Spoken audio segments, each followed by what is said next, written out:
ആധുനിക രീതിയിൽ ടാറിംഗ് നടത്തിയ റോഡുകൾ കുത്തിപ്പൊളിക്കുമ്പോൾ റീടാറിംഗിലെ അപാകതകൾ അപകടം വിളിച്ചു വരുത്തുന്നു.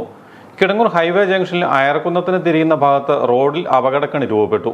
പൈപ്പ് ലൈൻ നന്നാക്കുന്നതിനായി റോഡ് കുത്തിപ്പൊളിച്ചിരുന്നു. വീണ്ടും ടാറിംഗ് നടത്തുമ്പോൾ മണ്ണ് ഇരുന്ന് റോഡ് മറ്റു ഭാഗങ്ങളിലേക്കാൾ താഴ്ന്നു പോകുന്നതാണ് പ്രശ്നമാകുന്നത്.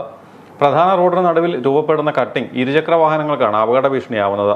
റോഡിന്റെ നിരപ്പ് വ്യത്യാസം തിരിച്ചറിയാതെ വേഗതയിലെത്തുന്ന വാഹനങ്ങൾ അപകടത്തിൽപ്പെടുന്നത് പതിവ് കാഴ്ചയാണ്. ഇക്കാര്യം പൊതുമരാമത്ത് അധികൃതരെ അറിയിച്ചെങ്കിലും നടപടികൾ സ്വീകരിച്ചിട്ടില്ലെന്ന് ബ്ലോക്ക് പഞ്ചായത്ത് അംഗം ബോബി മാങ്കുടിയിൽ പറഞ്ഞു. കിടങ്ങൂർ ഹൈവേ ജംഗ്ഷനിലെ സിഗ്നൽ ജംഗ്ഷനിലാണ് ഈ സംഭവം ഉണ്ടായിരിക്കുന്നത്. കുറേ കാലമായിട്ട് ഒരു കട്ടിങ് പോലെയാണ് ഈ റോഡ് കിടക്കുന്നത്.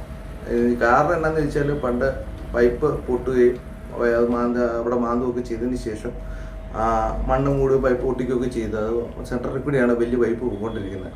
അപ്പോൾ അതുമായിട്ട് ബന്ധപ്പെട്ടാണ് അവിടെ അന്ന് കുറേ കാലം കഴിഞ്ഞപ്പം വീണ്ടും മണ്ണിരിക്കുകയൊക്കെ ചെയ്ത് ടാറിങ് ചെയ്തു. വീണ്ടും അവിടെ ഇരുന്നിട്ട് കുറേ കാലമായി. ഭയങ്കരമായ ഒരു കട്ടിങ്ങാണ് ഇപ്പോൾ അവിടെയുള്ളത്. മിക്കവാറും എല്ലാ ദിവസവും തന്നെ ചെറിയ ചെറിയ ആക്സിഡൻറ്റുകളൊക്കെ ഉണ്ടായിരുന്നു. വലിയ അപകടങ്ങൾ ഉണ്ടാകാതെ രക്ഷപ്പെടുന്നു മാത്രമേ ഉള്ളൂ. അവിടെ ലോഡ് മെയിനായിട്ട് വരുന്നത് കിടങ്ങൂരിൽ നിന്ന് പോണതും കിടങ്ങൂർക്ക് അയർക്കുന്നത്ത് പോണതും അയർക്കുന്നത്ത് കിടങ്ങൂർക്കും പോരുന്ന വാഹനങ്ങളാണ് ഇതിലെല്ലാം ഈ അപകടങ്ങളിൽ പെടുന്നത്.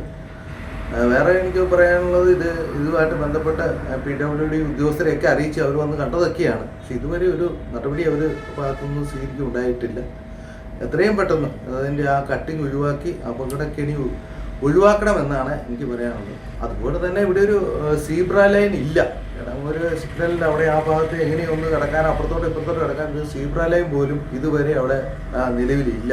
സീബ്ര ലൈൻ ഉള്ളത് അങ്ങ് മാറി അങ്ങ് സ്കൂളിൻ്റെ വാതിക്കൽ ഒരെണ്ണമുണ്ട്, അങ്ങ് മാറിയാൽ എലയൻസിൻ്റെ തൊട്ടിപ്പുറയായിട്ട് ഒരെണ്ണമുണ്ട്. അവിടെയാണ് ഈ സിഗ്നലോട് ചേർന്ന് ഒരു ഭാഗത്ത് എവിടെയെങ്കിലും സീബ്ര ലൈൻ വരച്ചാലേ ഉള്ളൂ അങ്ങോട്ടോ ഇങ്ങോട്ടൊക്കെ കിടക്കാൻ പറ്റുള്ളൂ. അതുപോലും ഈ അനാസ്ഥയാണ്, PWD അനാസ്ഥയാണെന്ന് മാത്രമേ എനിക്ക് പറയാനുള്ളൂ.